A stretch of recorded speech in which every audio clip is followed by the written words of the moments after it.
This is a test of the emergency thoughtcast system. In the event of an actual emergency, we don't really have any more time to sit around and talk about our feelings. So we better do it now, partner. Welcome back. You're looking fantastic. Here, sit down, have a cup of tea, and let's have a good conversation, shall we? I have these thoughts. I have thoughts. It is known. I made all these cards, and, oh God, they're all out of order. Hold on a second. I wanted to talk about something specific. What's on the news, partner? What is everyone talking about these days? It's vaccines, right? Everyone's talking about these new vaccines, that's great news, isn't it? I mean, I'm excited to get back to normal, aren't you? Don't you want to just go out and go to a restaurant without having to worry about anything, or go to the movies, or, but I'm thinking maybe that's a bit of wishful thinking on my part, to think that we can just go back to normal when all this is done. And when I think about, this idea about all these new vaccines coming out to help us, to save us from ourselves, what I'm thinking about is, well, what if we think metaphorically, right? And think about, well, what if society itself is sick? And if so, how do we, develop and deploy new vaccines to deal with that, right? To deal with social disease. How is society like a sick organism? And what is the disease? Well, let's start with the first question. Is society sick? If so, what are the symptoms? How about middle class wage stagnation? That's been happening since the 1970s, for crying out loud. How about wealth inequality, right? We are number one among G7 nations for wealth inequality. How about the obvious, right? Political polarization. Unprecedented levels. The decrease in life expectancy for the first time in ever. The fact that younger generations are just more depressed and have more general anxiety and higher rates of teen suicide. Maybe they see all these other symptoms of social disease and get depressed. I know I certainly do. So what is the disease? Right? Is it maybe it's like an autoimmune disease where parts of the body are just attacking other parts? Or maybe it's like a cancer where some cells are just sucking up all the resources. I drink your milkshake. Corporate monopolies and billionaire individuals that they're not reinvesting in society itself. So I don't know, maybe this is too simplistic, but I feel like if there is a candidate for a cause of all this social disease, what are we infected with? We're infected with bias. That's what I think. That's my nomination for the root cause of all this social disease and all these symptoms. Human bias. So we can think about this in one of two ways. Right? We can think about society itself being sort of biased against certain groups of individuals over others. Right? The rules of the system are designed to favor some groups of people and not others. Right? So structural inequality. Or you can think about, it's individuals within that society. It's their individual biases that cause them to act against the rules of society, right? In their own self-interest. They reject the rules of the system. They break the rules. So there's this tension, right, between the goals of individuals and the goals of society. But does that seem illogical to you? Seems kind of illogical, right? Because if you think about society and individuals, our big picture goals have to be the same, right? isn't it just to survive and to do so in a way that sort of maximizes our own health and happiness? For an organism to survive, all of the cells that compose all of the organs and all of the systems within that organism have to be healthy and functional.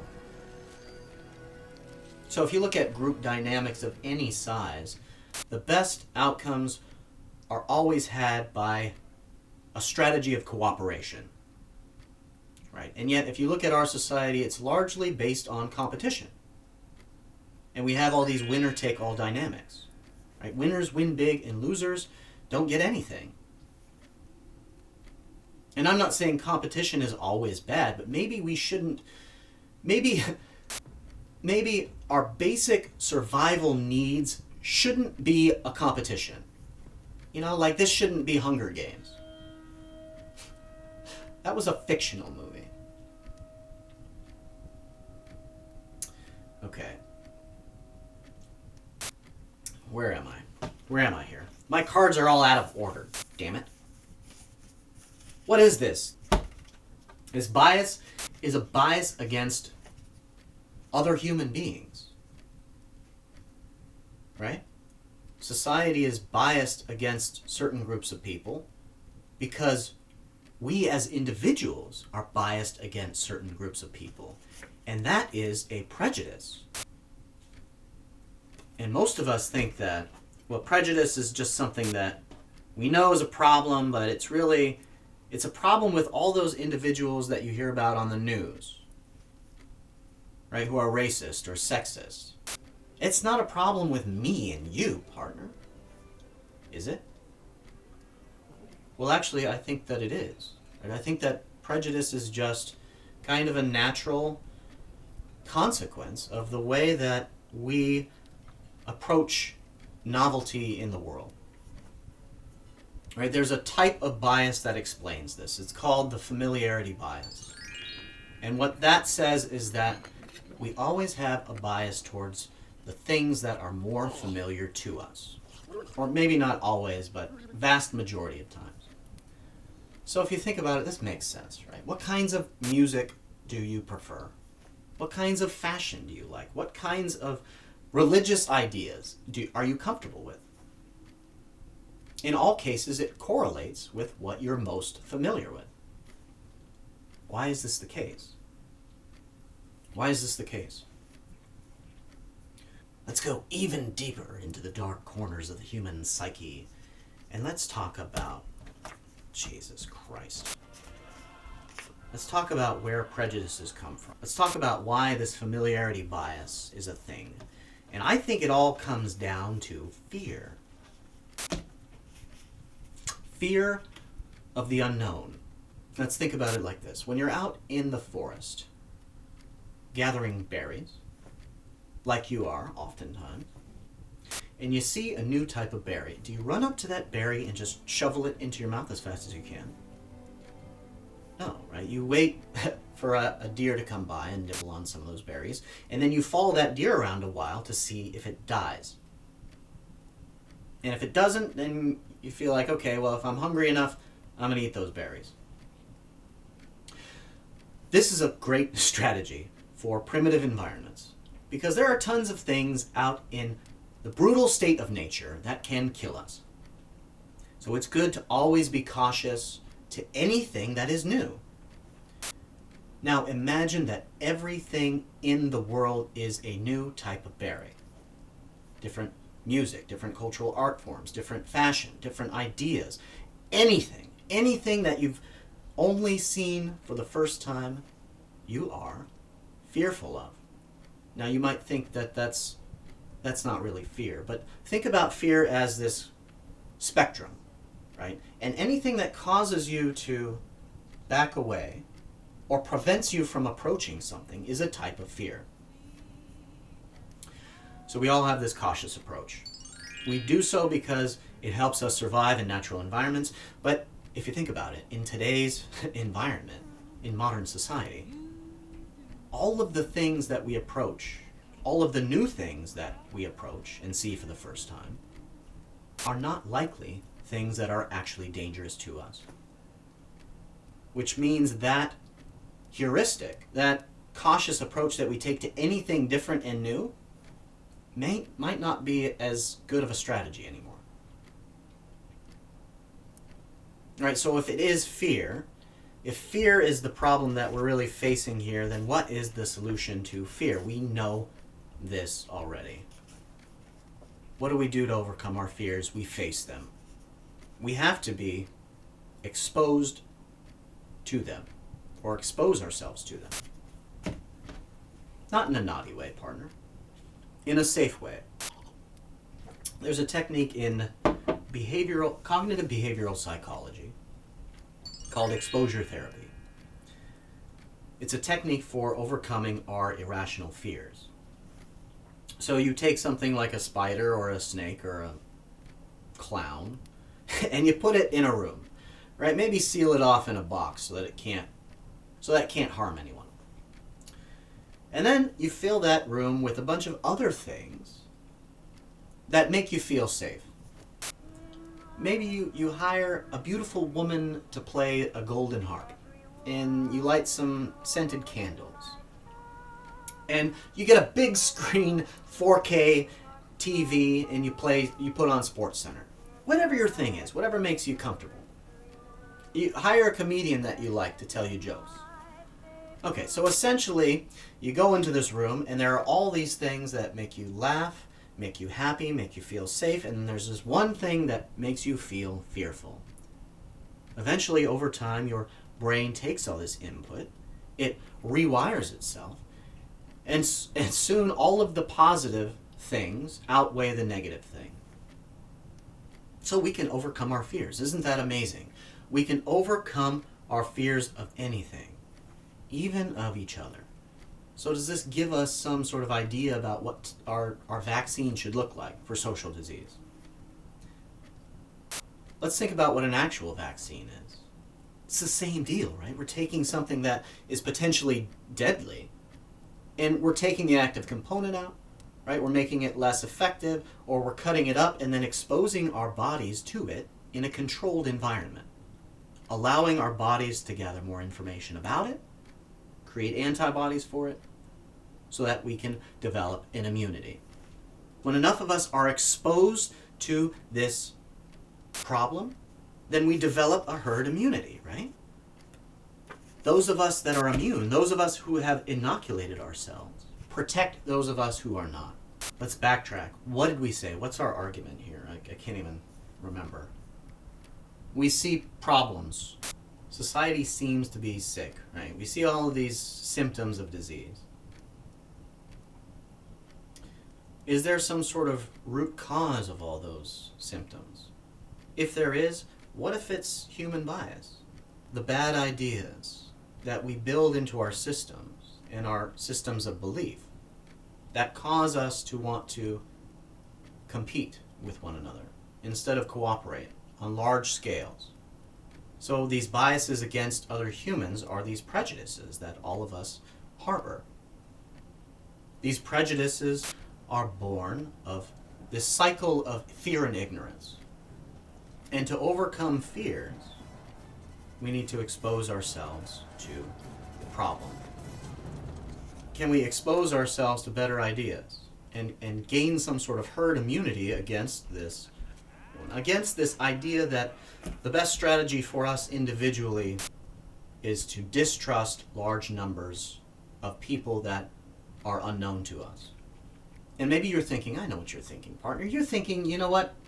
Even if you're right, how are you going to convince enough people, right, to get this vaccine, to inoculate themselves against their own prejudices, to actually become a society that becomes immune to these bad ideas? How do we develop herd immunity? You can't convince the general public of this. Your argument is too complex. It requires a deep understanding of evolution and psychology and all of these other things. People won't get it. But partner, we don't have to convince everyone. We just have to convince enough people to reach a critical mass, right? And then that snowball effect takes over. Our herd instincts take over. Because our beliefs are really just a product of all of the people around us. Whatever we see everyone talking about, that's what we're talking about. Whatever we see everyone else professing they believe is what we believe. We don't think independently. Right? Our goal is survival. And we always survive better in groups. So that's where this groupthink comes from. We think independently, one-on-one in intimate settings like these, when there's not a big group of people around to put social pressure on our thoughts. That's why you and I need to share videos like this, where we are free to think independently, look critically at all of the problems in society that cause these inequities, right? That our society itself is prejudiced against people with no money. The rules have been written because of our own biases to benefit people with money. It's how that works.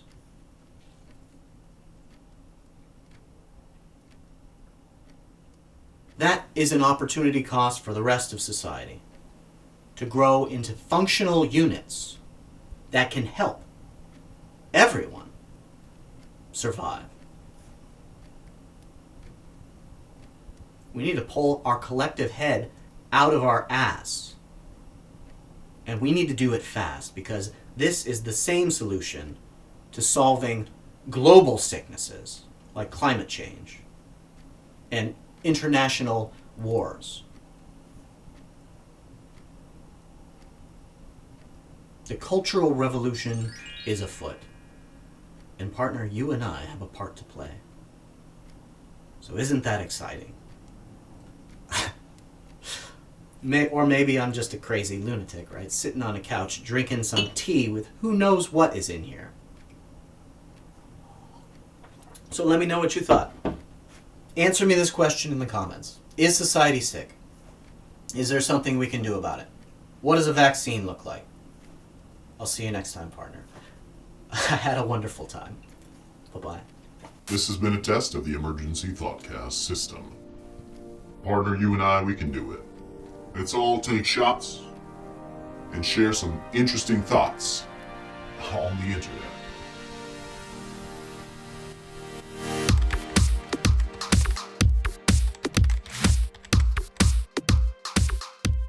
This is only a test. In the event of an actual emergency, I don't know that one. I'm making a public service announcement right now, Alexa. Please. My goodness gracious. Announcing. Public service.